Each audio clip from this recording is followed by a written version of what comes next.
Hola profesores, les doy la más cordial bienvenida al cierre de curso Estrategias de Comunicación para la Educación en Línea que ustedes han concluido de manera satisfactoria.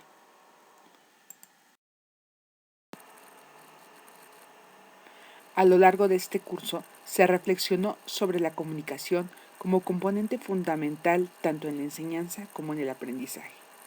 Y después se abordaron las diversas estrategias de comunicación en la educación, por lo que fue imprescindible dar un espacio a las herramientas digitales como complemento para atender las modalidades emergentes, es decir, las modalidades en línea.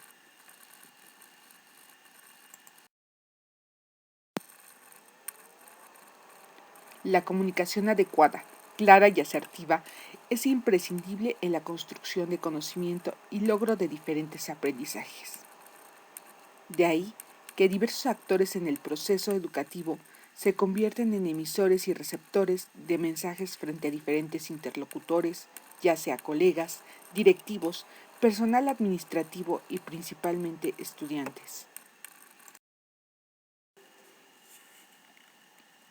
Aunque no son las únicas, existen dos tipos de interacciones que como docentes reiteramos. Por un lado, la comunicación grupal. Durante este proceso, nuestros mensajes se amplían de forma abierta y transparente ante un conjunto total de personas. Esta sucede cuando se establecen temas, se dan indicaciones, se esclarecen dudas, se orientan reflexiones o se da cátedra a todo un grupo, por lo que el docente se presenta como emisor primario de los mensajes. La segunda interacción, comunicación interpersonal. Durante esta otra actividad, llegamos a ofrecer información concreta a determinados estudiantes.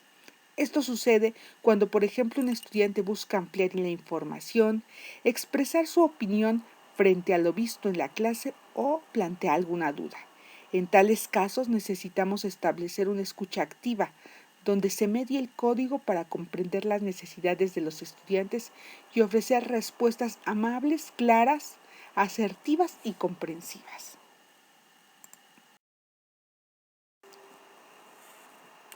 Para una mejor comunicación docente, tanto en el aula como en nuestras interacciones personales, es necesario que reflexionemos y utilicemos diferentes estilos de comunicación: verbal, escrita, corporal y visual.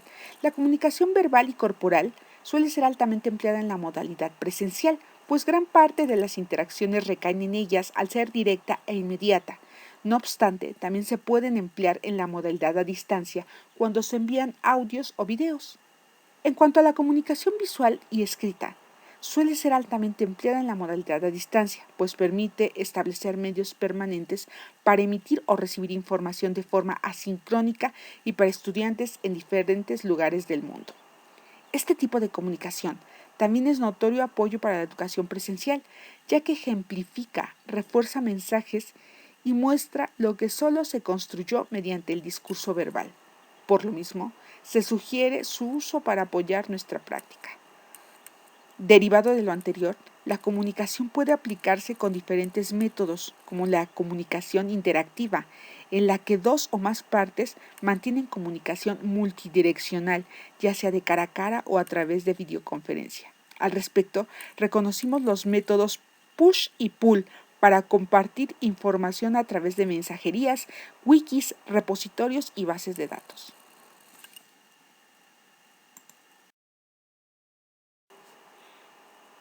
Hemos llegado a mi parte predilecta, en donde compartimos algunas de las experiencias y reflexiones que nos han hecho llegar a través de la cafetería, mediante preguntas que planteamos para orientar su reflexión, que tienen que ver con qué estilos y métodos señalados utilizas cotidianamente para comunicarte con tus estudiantes y qué estilos y métodos señalados podrías emplear para mejorar tu comunicación.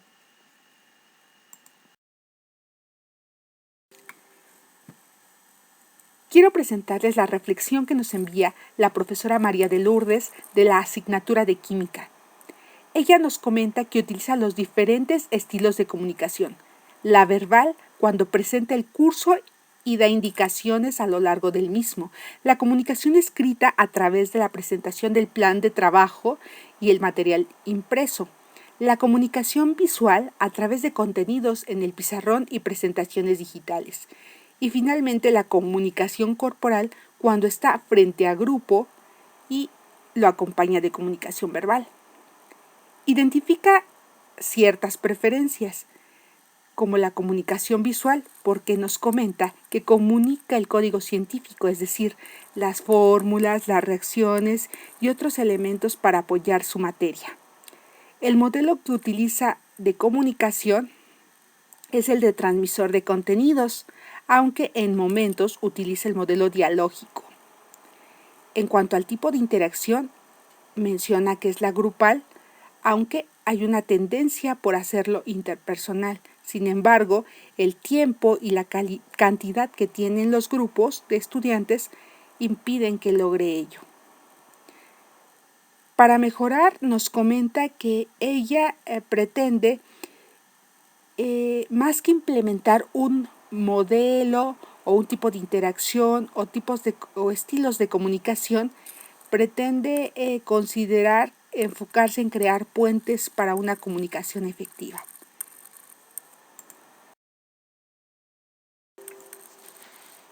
Queremos presentar la reflexión del profesor Jorge Alberto de la materia de informática, que nos comparte que uno de los estilos de comunicación que privilegia su aula es la verbal interactiva, en donde la comunicación es multidireccional, interactuando con sus estudiantes mediante métodos sincrónicos de conversaciones cara a cara, pero también asincrónicos mediante videoconferencias y mensajería instantánea.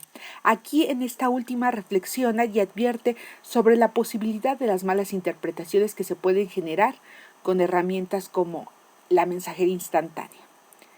En cuanto a las posibilidades de mejora en el aula, afirma que le gustaría enriquecer la comunicación interpersonal, pues durante algunas actividades llega a ofrecer información concreta a los estudiantes, pues en su asignatura de informática el estudiante casi no busca ampliar la información y tampoco los contenidos de las unidades. Así que se plantea ese reto de promover esta comunicación interpersonal y la escucha activa. Les quiero presentar la reflexión de la profesora Santa Isabel de la materia de informática. Ella nos comenta que de acuerdo al plan de estudios emplea dos tipos de interacción, la grupal y la interpersonal. La grupal la promueve a través de una clase abierta en donde da sus sesiones de clase en forma tradicional con pizarrón y presentaciones, mientras que la comunicación interpersonal la fomenta a través del uso de la plataforma educativa desarrollada en Moodle, donde utiliza imágenes, videos, presentaciones, gráficos y tutoriales para brindar información a sus estudiantes y crear foros, chats para poder entablar comunicación con ellos. En cuanto a las posibilidades de mejorar su comunicación, ella piensa hacer equipos grupales para que tengan una comunicación con los integrantes del equipo y que ella sería parte de ese equipo para resolver las dudas que tenga de acuerdo al proyecto que están realizando en el lenguaje de programación. Para hablar de las exigencias comunicativas para la educación a distancia, es necesario reflexionar el caso de la educación presencial. La comunicación que realizamos involucra el manejo de nuestra voz o ciertos movimientos corporales. Sin embargo, hay conocimientos difíciles de transmitir con nuestras propias capacidades personales. Ante ello, una opción para potencializar nuestros mensajes es emplear otro tipo de recursos que, bien utilizados, sirven para hacer más significativo el aprendizaje. Usamos el pizarrón, reproducimos películas, canciones y presentamos fotos, entre otras actividades. En lo que refiere a la educación en línea, es común el uso de tales recursos, aunque la docencia en espacios virtuales emplea comúnmente mensajes escritos y también sueles recuperar diferentes recursos ya presentes en la web. Gracias a esto, el docente no lleva la carga de ser la única fuente de saberes, sino un catalizador curador y orientador de aquellos artículos, videos o imágenes que pueden revisarse en diferentes dispositivos, por lo que el estudiante con conexión a Internet y conocimientos informáticos mínimos puede en pocos minutos abrirse a diferentes fuentes para recibir información. En el caso de la educación en línea, la puesta en práctica de la enseñanza exige que conozcamos los contenidos a impartir, la estructura del curso y aspectos básicos de los propios estudiantes. Demos instrucciones claras y adecuadas de trabajo, así como revisemos continua, fundamentada, empática y respetuosamente el trabajo que se vaya realizando en nuestras aulas virtuales. Para ello hay actividades fundamentales a considerar, como la apertura del curso, instrucciones, seguimiento, trato respetuoso entre participantes, evaluación del trato con el tutor y la conclusión del curso.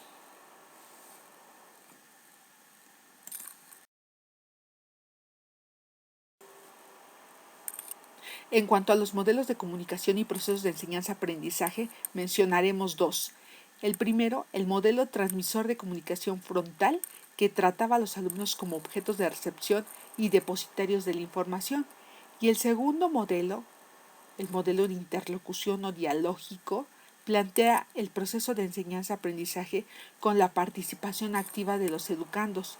Los considera como sujetos de educación y no como objetos receptáculos, por lo que plantea que el aprendizaje como un proceso activo de construcción y recreación del conocimiento.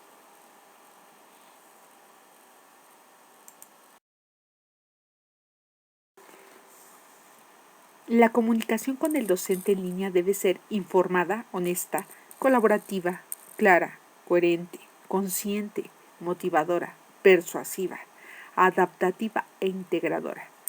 Esto implica que debe haber una serie mínima de reglas y acuerdos que los interlocutores de la educación en línea debemos respetar y expresar mediante códigos fáciles de comprender por todos los participantes.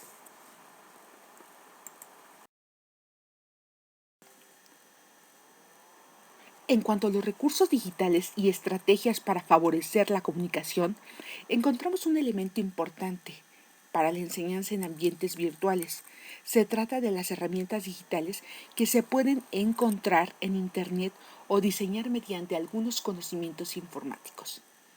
Cabe señalar que estos elementos son parte de los canales de nuestra comunicación, por lo que no sustituyen a nuestra interacción y experiencia, sino que potencializan nuestros mensajes e intenciones. El curso en línea no puede realizarse con meros recursos y herramientas, pues la parte más importante es el docente y su capacidad de orientar a los estudiantes. Por lo mismo, debemos elegir reflexiva y cuidadosamente qué recursos emplear para alcanzar los objetivos trazados. Debemos recordar que existe un amplio abanico de herramientas digitales. Sin embargo, cada herramienta y recurso tiene alcances y límites para su empleo comunicativo. Algunas de estas herramientas se aproximan al esquema básico de emisor, mensaje y receptor. Otras permiten que el mensaje sea recibido por muchos receptores, mientras que otras posibilitan una interlocución más dialógica, donde todos los participantes asumen su rol activo. Estos recursos pueden integrarse a diferentes formas, tanto para generar ambientes virtuales de convivencia como para impulsar diferentes tipos de estrategias didácticas.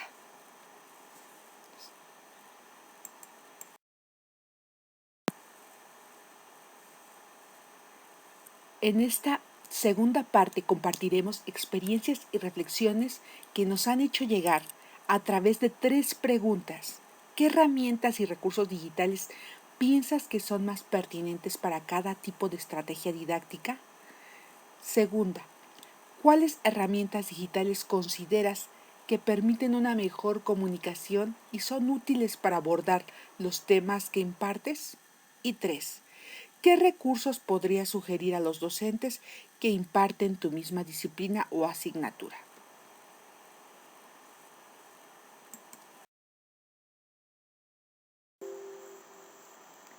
Quiero mostrarles algunos elementos de la reflexión de la profesora Paola Gabriela, que nos comparte algunos recursos digitales para diferentes estrategias didácticas, como lo es el aprendizaje por proyectos, en donde nos sugiere diferentes herramientas de Google, el aprendizaje basado en casos, donde nos recomienda la plataforma TED-Ed.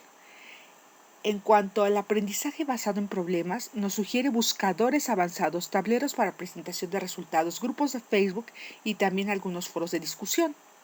En cuanto al aprendizaje en servicio, nos sugiere que aunque es más vivencial, se pueden utilizar diversos tableros elaborados en Canva y Pictochart. También nos recomienda que para el aprendizaje colaborativo podemos utilizar Wikis y Google Drive. En cuanto a las herramientas relevantes para la práctica docente y de su disciplina, ella nos sugiere le gusta utilizar blog porque favorece las habilidades de investigación y la lectoescritura. También nos dice que utiliza wikis para la construcción colectiva.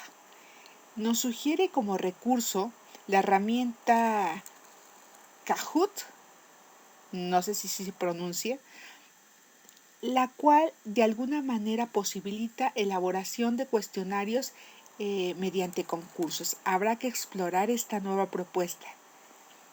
Gracias, profesora Paola.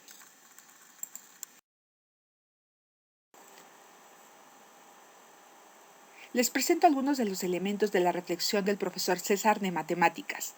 Nos comenta que hay diversos recursos digitales para cada estrategia didáctica y nos sugiere algunas. Por ejemplo, para el aprendizaje por proyectos nos sugiere utilizar aulas virtuales o foros. Para el aprendizaje basado en casos nos sugiere emplear wikis, foros y aulas virtuales. Para el aprendizaje basado en problemas nos sugiere algunas aulas virtuales, wikis y herramientas de Google. Para el aprendizaje en servicio nos sugiere crear espacios de colaboración en blog, foros y redes. Nos dice que una de las herramientas más relevantes en su práctica docente es el Classroom y sugiere como recurso algunas herramientas de colaboración como lo son Google Docs y la plataforma Edmodo para el envío de trabajos específicos. Gracias, profesor. La profesora Marcela de Informática nos comparte también su reflexión. En cuanto a los recursos digitales para cada estrategia didáctica, en general nos recomienda espacios colaborativos de creación, redes sociales con usos académicos, aulas virtuales, foros y correo electrónico. En cuanto a la herramienta relevante para la práctica y ejercicio de su disciplina, nos menciona que le funciona bien el aula virtual porque a través de ella puede utilizar las diferentes herramientas como chats, foros y mensajes. Nos sugiere como recurso el aula virtual. Gracias, profesora Marcela.